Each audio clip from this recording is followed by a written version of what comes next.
4차 산업혁명으로 은행권에선 금융과 기술을 결합한 핀테크 열풍이 불고 있습니다. 이처럼 디지털 기술을 활용한 미래의 금융 먹거리를 위해서 기술을 예측하고 대비해가고 있는데요. 이 KB 하나은행 미래금융그룹은 이러한 변화를 감지하고 전략을 세워왔습니다. 오늘은 한준성 KB 하나은행 미래금융그룹 부행장을 모시고 추진하는 사업과 서비스, 나아가서 블록체인까지 금융, 은행이 당면한 과제를 함께 들어보도록 하겠습니다.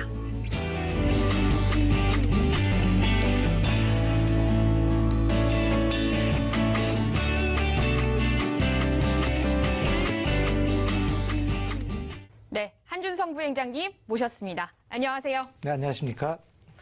네, 먼저 시청자 여러분께 인사 말씀 부탁드립니다. 예, 네, 안녕하십니까?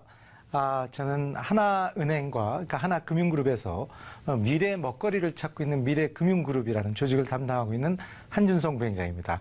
잘 부탁드리겠습니다. 네, 이 한준성 부행장께서 이끄는 이 미래금융그룹, 이 미래금융그룹은 어떤 일을 하는 조직인지 설명 먼저 부탁드리겠습니다. 정말 많이 받는 질문입니다. 이 미래금융그룹이 도대체 뭐 하는 데냐? 국내뿐만 아니라 이제 해외에서도 그런 질문들이 굉장히 많이 들어오는데요.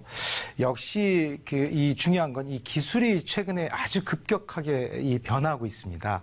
근데 이 기술이 변함에 따라서 이 비즈니스의 내용이나 그 모델, 프로세스 등이 계속 변하게 되는데 여기에 어떻게 적절하게 대응할 수 있나 하는 것들을 연구하고 또 먹거리를 찾는 조직이라고 볼 수 있습니다. 제가 이런 예를 자주 듭니다. 이 기술이 변화를 하면 도대체 어떻게, 이게 우리하고 무슨 상관이 있느냐라는 것이 이 피부에 안 와닿는데요. 이제 첫째로 이런 게 있습니다.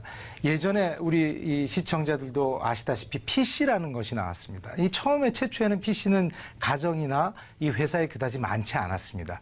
그러나 지금 현재는 어떤가요?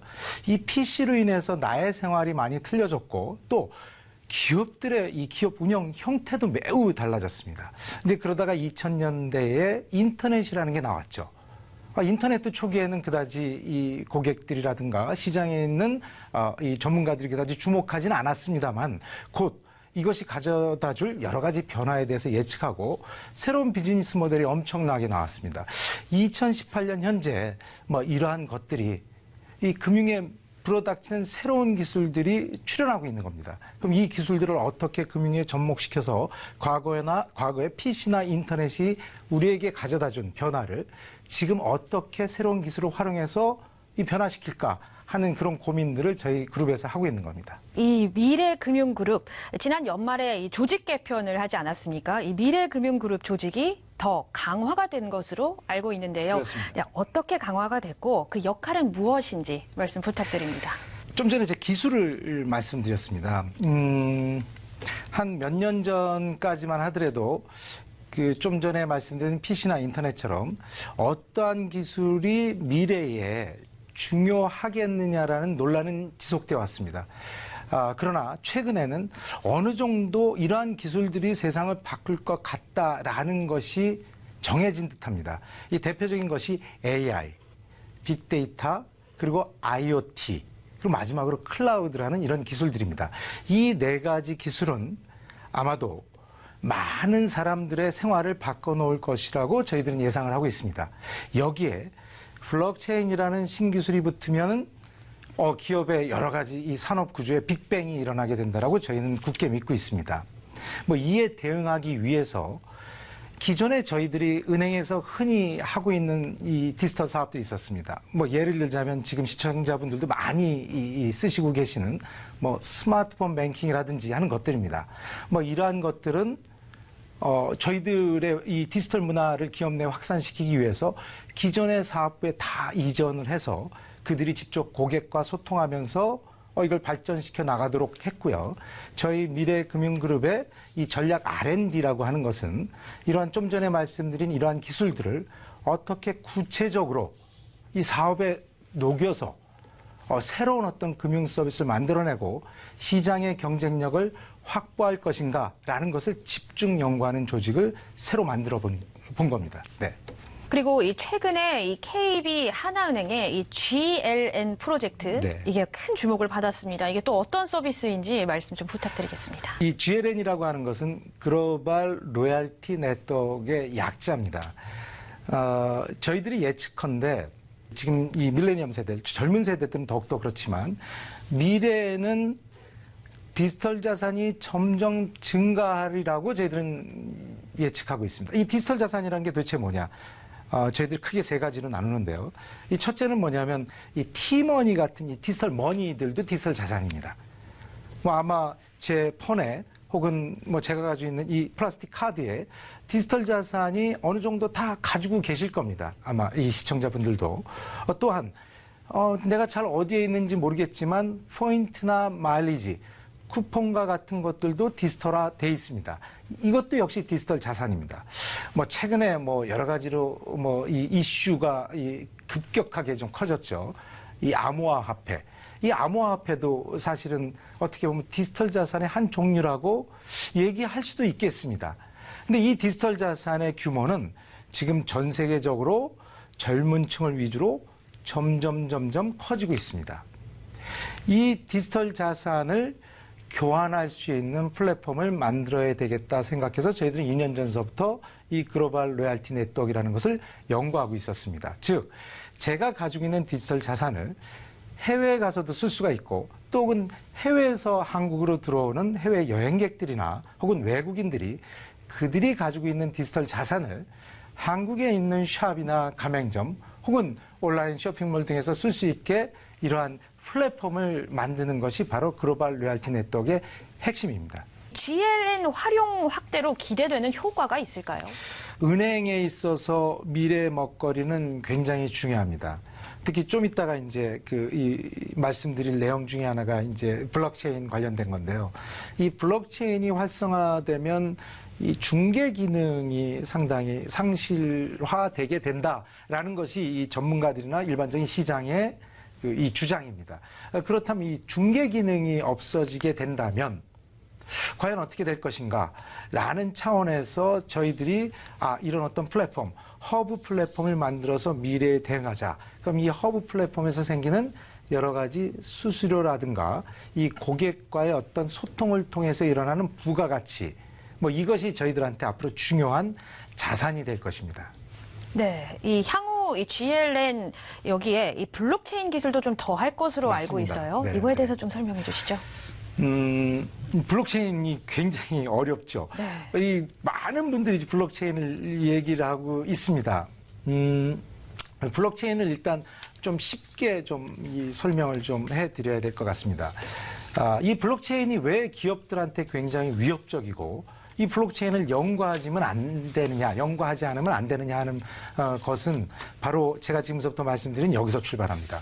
이 바로 P2P라는 기술에 있습니다. P2P는 개인과 개인의 거래를 관리하는 일종의 프로토콜이라고 보시면 될 것 같습니다. 그럼 이 P2P라는 게 왜 그러냐?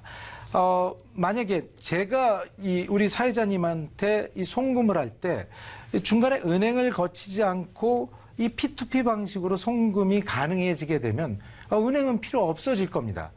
근데 왜 그러면 지금은 그렇게 안 하고 있느냐? 이유는 간단합니다. 신뢰가 형성이 안 돼서 그렇습니다. 제가 이렇게 돈을 개인적으로 줬는데 안 받았다거나 혹은 내가 준 적이 없다든가 하는 이런 여러 가지 이슈에 당면할 가능성이 굉장히 높기 때문에 중간에 공신력 있는 회사나 기관들이 이러한 상황들에 대해서 보증을 해주는 겁니다. 근데 이 보증을 해주기 위해서 이러한 것들을 부인을 방지하거나 하는 것들을 원활하게 해결해 주기 위해서 굉장히 복잡한 프로세스들을 지난 몇십 년간 만들어 왔습니다. 해외 송금 역시도 공신력 있는 기관을 통해서 해당 고객에 전달해 주는 그런 프로세스를 만든 것이죠. 그런데 이 P2P는 그러한 것들을 다 없애줄 수 있습니다. 좀 전에 말씀드렸듯이 공신력, 즉 어떤 신뢰가 형성된다면 말이죠. 그런데 이 블록체인이라는 기술이 갑자기 그런 것들을 주장하고 나선 겁니다. 자, 우리가 신뢰를 형성하게 해줄 수 있어 라고 말입니다.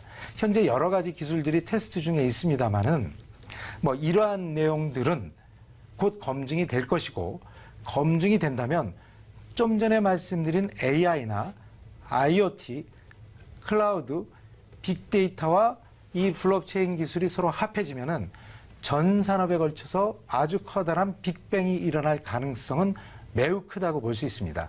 우리는 이러한 블록체인 기술을 이 GLN에 접목시켜서 보다 원활하게 본인을 확인하는 데 쓴다든가 자산을 이동시키는 데 쓴다든가 하는 것을 이 GLN 이 시스템에 사용할 예정입니다. 네, 이제 조금 개인적인 질문도 한번 드리고 싶은데요. 그 한준성 부회장님 1966년생이세요. 예, 맞습니다. 네.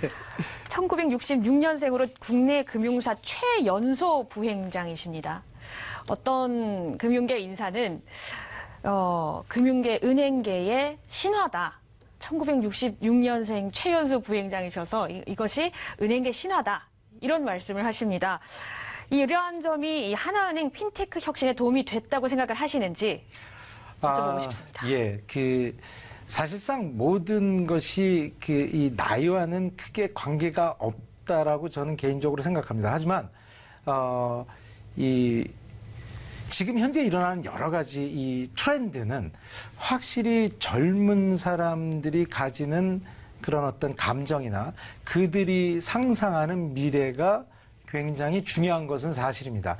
이러한 측면에서 제가 지금 현재 66년생이라고 하는 이 상황이 제가 이런 핀테크 사업을 하거나 이 미래를 어떤 예상해서 새로운 어떤 비즈니스 모델을 구상하는데 도움이 전혀 안 됐다고는 볼 수가 없을 것 같습니다.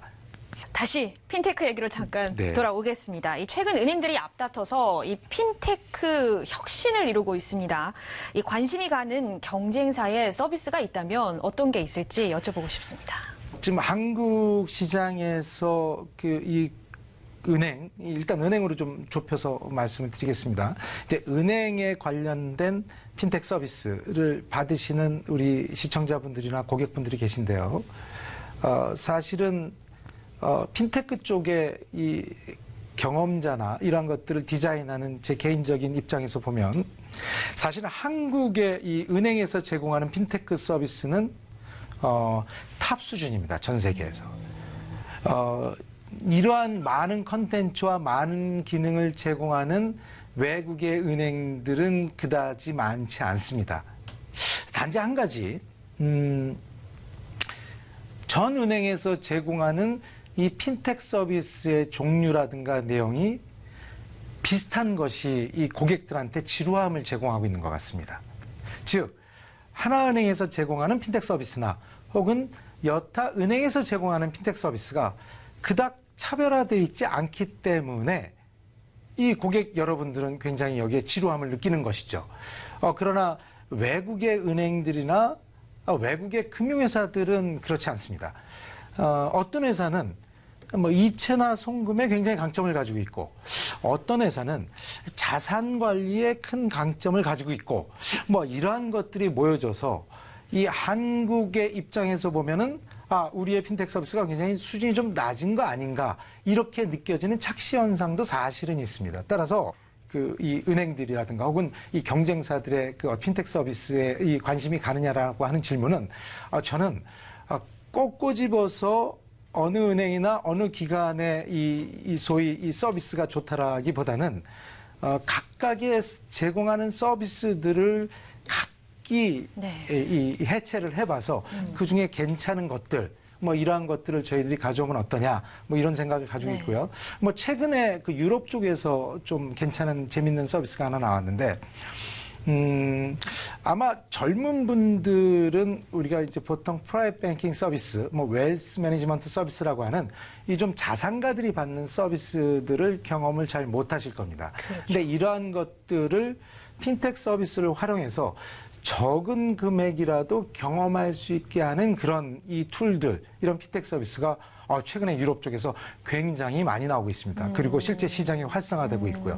예를 들자면 펀드를 가입하는데 10만 원으로 가입을 해서 충분히 펀드에서 생기는 여러 가지 수익이라든가 이 경험을 쉽게 느끼게 해준다든가 혹은 쉽게 가입하고 쉽게 해지하게 해준다든가 하는 이런 서비스들이 은행이 아닌 이 핀텍 회사들로부터 많이 출연하고 있습니다. 이런 서비스들은 국내에서 좀 유심히 봐서 이런 비즈니스 모델을 좀 만들어내면 어떨까 뭐 이런 생각을 좀 해봅니다. 네, 그리고 얼마 전에 신한은행에서도 이 통합 앱을 내거나 또 국민은행에서도 여러 핀테크 서비스를 내고 있습니다. 근데 이 하나은행, KB 하나은행만이 가진 핀테크 분야에 있어서 장점이 있다면 어떤 게 있을까요? 컨텐츠 관련돼서 저희들 것이 무엇이 좋다. 혹은 무엇은 좀 모자란다 하는 것은 이 자리에서는 좀 적절하지 않을 것 같고요. 왜냐하면 소비자들 입장에서는 조금 이 차이가 있을 테니까요. 근데 단지 이 KB 하나은행의 핀텍 분야에서의 가장 큰 장점은 제가 자신 있게 말씀드릴 수 있는 것은 이런 것입니다. 저희들은 저희들이 기획하고 저희들이 개발하고 저희들이 출시합니다. 이 부분은 엄청나게 중요하다라고 전 직원들한테 항상 이야기하고 있습니다.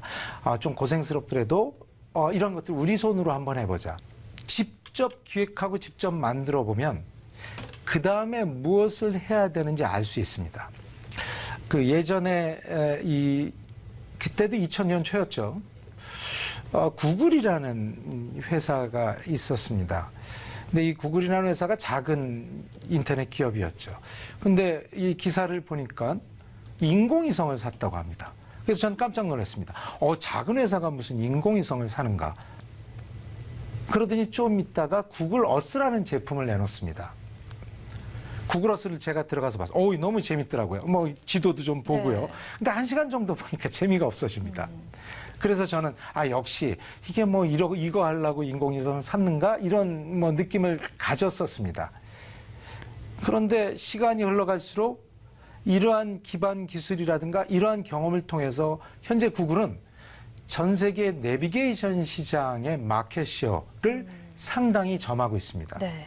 이 전략은 굉장히 중요합니다. 즉 자산이 자산을 낳고 이 컨텐츠가 컨텐츠를 계속 낳는 이 전략, 이것은 현재 변하고 있는 이런 트렌드가 급속하게 변하고 있는 이런 시장에서 가장 적합한 기업의 전략이 아닌가 저는 생각합니다.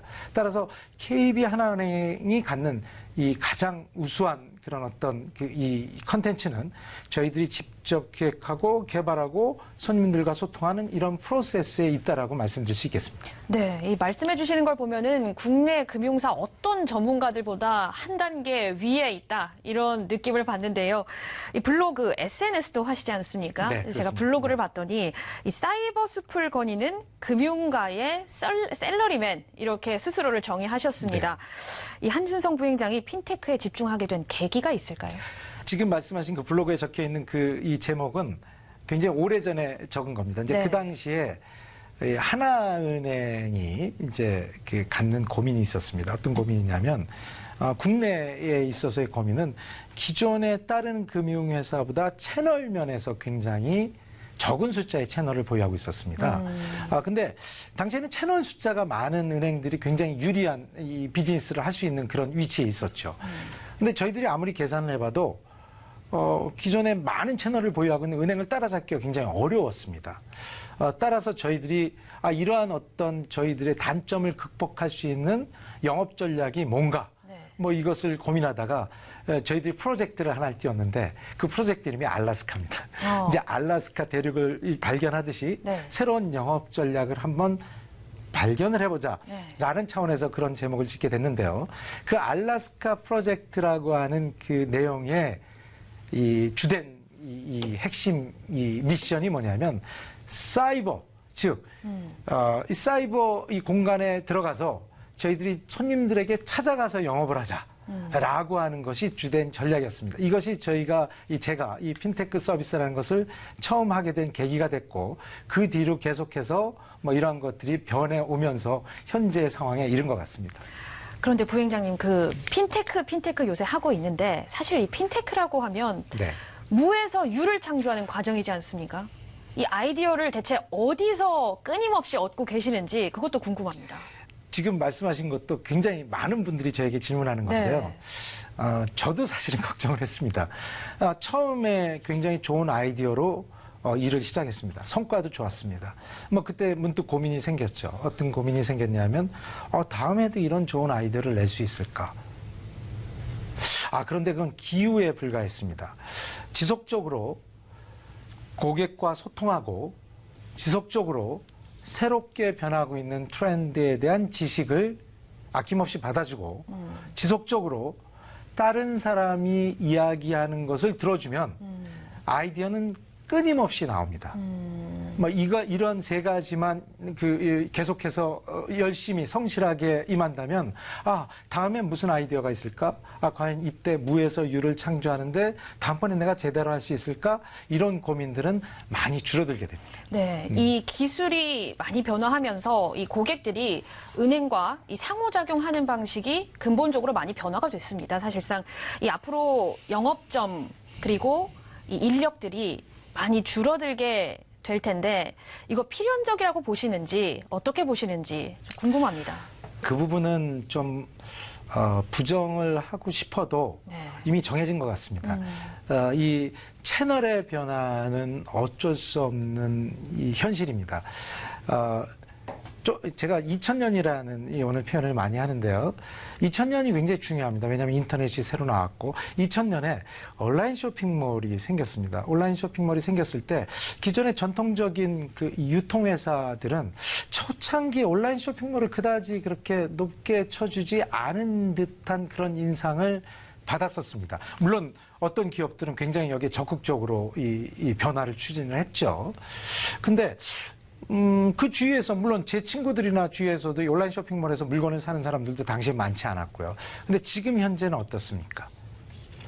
아마도 많은 분들이 온라인 쇼핑몰이나 혹은 이런 어떤 네트워크 기능을 통한 이런 어떤 물건 구입을 많이 하고 있고 그다지 거기에 대해서 의심을 하지 않습니다.